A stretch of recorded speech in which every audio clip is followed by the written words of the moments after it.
ఓం శ్రీ మాత్రే నమః. ఛానల్లోకి స్వాగతం అండి. ఈ వీడియోలో మనం 2024లో ఉగాది ఎప్పుడు వచ్చింది, ఉగాది రోజున మకర రాశి వారు ఏ దేవుడిని పూజించాలి, ఏ స్తోత్రాలు చదవాలి, అలాగే ఈ రాశి వారు ఇంట్లో ఏ 2 వస్తువులను పూజా మందిరంలో పెట్టుకోవడం వల్ల దేవుడి అనుగ్రహాన్ని పొందుతారు అనే అంశాలతో పాటుగా ఏ చిన్న పరిహారం చేసుకోవటం వల్ల సంవత్సరం అంతా కూడా శుభ ఫలితాలు పొందవచ్చు అనే అంశాలను ఈ వీడియోలో మనం వివరంగా తెలుసుకుందాం. కానీ అంతకంటే ముందుగా మీరు కనుక మన ఛానల్ ఇప్పటి వరకు సబ్స్క్రైబ్ చేసుకోకపోతే సబ్స్క్రైబ్ చేసుకుని పక్కనే వచ్చిన బెల్ ఐకాన్ నొక్కి ఆల్ సెలెక్ట్ చేసుకుంటే మేము ఇలాంటి వీడియోస్ అప్లోడ్ చేయగానే ముందుగా మీ మొబైల్కి నోటిఫికేషన్ వస్తుంది. ఇక వివరాలకు వెళ్ళిపోతే 2024 సంవత్సరంలో అంటే ఈ నెల ఏప్రిల్ 9వ తారీఖు మంగళవారం నాడు ఉగాది పండుగను జరుపుకోబోతున్నాం.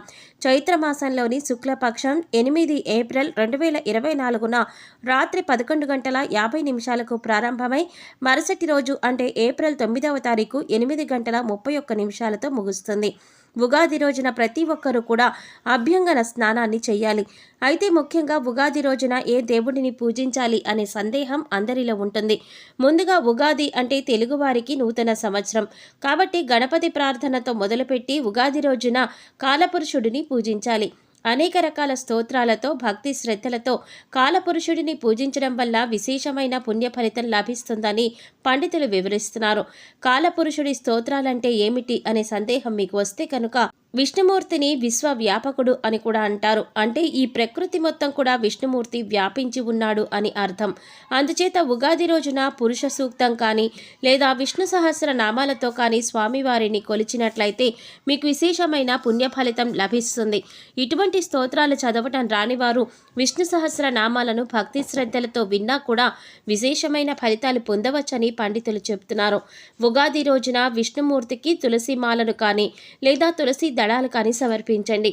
అలాగే పూజా మందిరంలో లక్ష్మి, గణపతి, సరస్వతి ముగ్గురు ఉన్న ఫోటోకి గంధం కుంకుమతో బొట్లు పెట్టి అలంకరించి మల్లెపూల మాలను వేయడం వలన విశేషమైన ఫలితాలు పొందవచ్చు. అదృష్టం కలిసి వచ్చి ధనానికి సంబంధించిన సమస్యలు కూడా తొలగిపోతాయి. ముఖ్యంగా ఉగాది రోజున దాహంతో ఉన్నవారికి మంచినీరు అందించడం వల్ల మీకు పితృదోషాలు శాపాలు తొలగిపోయి వంశం వృద్ధిలోకి వస్తుందని పండితులు చెబుతున్నారు. అలాగే మీకు వీలైతే ఒక కొత్త కుండ తీసుకువచ్చి దాన్ని పసుపు కుంకుమలతో అలంకరించి కుండ నిండా నీరు పోసి అందులో పసుపు కుంకుమ అక్షతలు వేసి బ్రాహ్మణుడికి నీటితో సహా ఆ కుండను దానం ఇవ్వాలి. ఇలా దానం ఇచ్చే సమయంలో కుండ మీద ఒక కొబ్బరి బోండానికి దారం చుట్టి ఆ కొబ్బరి బోండాన్ని కూడా కుండ మీద పెట్టి దానం ఇవ్వాలి. ఈ చిన్న పరిహారం ఉగాది రోజు చేసుకోవటం వల్ల మీ మనసులో ఉన్న కోరికలు త్వరగా నెరవేరుతాయి. అలాగే జాతక దోషాలు తొలగించుకోవటానికి గొడుగును కానీ చెప్పులు కానీ దానం ఇవ్వాలి. ఇలా చేయటం వల్ల సంవత్సరం అంతా కూడా అదృష్టం కలిసి వస్తుంది. అలాగే ఉగాది రోజు కొత్త పంచాంగ శ్రవణం అంటే పంచాంగాన్ని వినాలి. ఇలా చేయటం వల్ల గోవును దానం చేసినంత పుణ్య ఫలితం లభిస్తుంది. అలాగే ఉగాది రోజున మీ పూజా మందిరంలో మీ ఇష్ట దైవానికి కానీ లేదా ఏ దైవానికైనా సరే దవనంతో పూజ చేసినట్లయితే మీ మనసులో ఉన్న కోరిక నెరవేరుతుంది. జీవితంలో అభ్యున్నతిని పొందుతారు. అలాగే షడ్రుచుల సమ్మేళనం అయినటువంటి ఉగాది పచ్చడిని ఉగాది రోజున తినడం ద్వారా శుభ ఫలితాలు పొందుతారని పండితులు చెప్తున్నారు. ఇంట్లో ఉండే దేవాలయం పూజ గది మనసును దేవుడిపై లగ్నం చేసుకునేందుకు, మనసును ప్రశాంతంగా ఉంచుకునేందుకు, దేవుడిని పూజ చేసేందుకు ఏర్పాటు చేసుకునేదే పూజ గది. పూజ గదిని ఇంట్లో ఉండే అన్ని గదుల్లోకెల్లా పవిత్రంగా భావిస్తారు, పవిత్రంగా ఉంచుకుంటారు. ఉగాదిలోపు లేదా ఉగాది రోజున పూజ గదిలో 2 వస్తువులు తెచ్చిపెట్టుకుంటే శివుడి అనుగ్రహంతో సకల ఐశ్వర్యాలు సిద్ధిస్తాయని పెద్దలు చెప్తున్నారు. ఆ వస్తువుల్లో మొదటిది గోవు బొమ్మ. ఆవు దూడ బొమ్మ ఉంటే ఇంకా మంచిది. ఉగాదిలోపు లేదా ఉగాది రోజు ఒక గోవు బొమ్మను తెచ్చి ఇంట్లో పూజ గదిలో పెట్టుకుంటే సకల ఐశ్వర్యాలు సిద్ధిస్తాయని పండితులు చెప్తున్నారు. గోవు అంటే లక్ష్మీ స్వరూపం. గోవులో సకల దేవతలు కొలువై ఉంటారు. గోవును మన సాంప్రదాయంలో ఒక తల్లిగా కొలుస్తూ ఉంటాం. అందుకే గోవును గోమాత అని పిలుస్తారు. గోమాతలో 3 దేవతలు కొలువై ఉంటారని మన శాస్త్రం చెప్తోంది.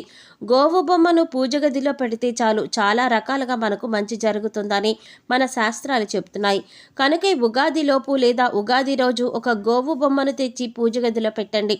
ఇలా పెడితే సకల దేవతల యొక్క అనుగ్రహం లభిస్తుంది. కష్టాలు బాధలు అన్నీ తొలగిపోతాయి. తరతరాలకు తరగని ఐశ్వర్యం వస్తుంది, చాలా రకాలుగా మంచి జరుగుతుందని పెద్దలు చెప్తున్నారు. ఇక పూజ గదిలో ఉగాది లోపు లేదా ఉగాది రోజున పెట్టవలసిన మరొక వస్తువు చెక్కతో చేసిన మజ్జిగ కవ్వం. పూజ గదిలో ఒక చెక్క మజ్జిగ కవ్వాన్ని పెట్టినట్లయితే సకల శుభాలు చేకూరుతాయని పండితులు చెప్తున్నారు. లక్ష్మీదేవి అనుగ్రహం సిద్ధిస్తుంది. ఎందుకంటే మజ్జిగ కవ్వం అంటే లక్ష్మీదేవి స్వరూపం. మజ్జిగ కవ్వాన్ని మజ్జిగ చిలకటానికి వాడతారు. ఈ రోజుల్లో మజ్జిగ కవ్వాన్ని ఎవ్వరూ పెద్దగా ఉపయోగించట్లేదు, కానీ మన పూర్వీకులు దీనిని బాగా వాడేవారు.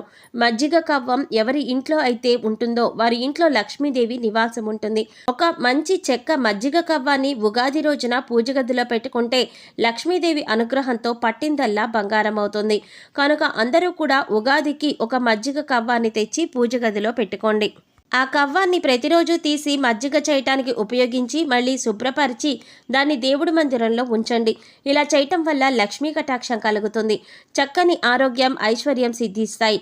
కనుక ఉగాదికి ఈ 2 వస్తువులు తెచ్చి అందరూ కూడా పూజ గదిలో పెట్టుకొని సకల దేవీ దేవతల అనుగ్రహంతో అష్టైశ్వర్యాలను పొంది ఆనందంగా జీవించండి. ఇంతటి పవిత్రమైన ఉగాది రోజు ఇంట్లో ఈ వస్తువులు తెచ్చుకొని ఇంట్లో పెట్టుకుంటే మంచిదని, దేవతల అనుగ్రహం కలుగుతుందని శాస్త్రాలు చెప్తున్నాయి. ఉగాదిలోపు ఒక దక్షిణావ్రత శంఖం ఇంటికి తెచ్చుకుంటే అదృష్టం కలుగుతుంది. దక్షిణావ్రత శంఖం ఎంతో ప్రత్యేకమైనది. ఉగాదిలోపు ఇంటికి తెచ్చుకుని పూజ గదిలో పెట్టుకుంటే లక్ష్మీదేవి ప్రసన్నమవుతుంది. విష్ణుమూర్తి అనుగ్రహంతో మీరు ధనవంతులుగా మారిపోతారు. కావున మీరు కూడా ఉగాదిలోపు ఈ ఉగాది రోజున కానీ ఒక దక్షిణావ్రత శంఖాన్ని తెచ్చుకొని పూజ గదిలో పెట్టుకుంటే ఆ పరమేశ్వరుని యొక్క అనుగ్రహం కూడా తప్పకుండా కలుగుతుంది. మంగళప్రదమైన వస్తువులు అంటే లక్ష్మీదేవికి ఎంతో ఇష్టం. అందుకే ఉగాదిలోపు లక్ష్మీ గవ్వలు, గోమతి చక్రాలు, తామర గింజలు వంటి లక్ష్మీప్రదమైన వస్తువులను ఇంటికి తెచ్చుకుంటే లక్ష్మీదేవి అనుగ్రహం లభిస్తుంది.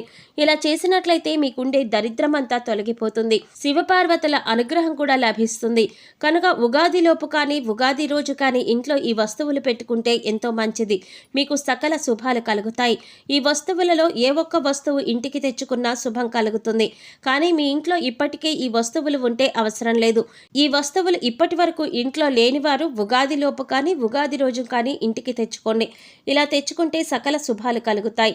అయితే ఉగాది రోజున మకర రాశి వారు ఏ పరిహారం చేస్తే వారి జీవితంలో కష్ట నష్టాలు తొలగిపోతాయో తెలుసుకుందాం.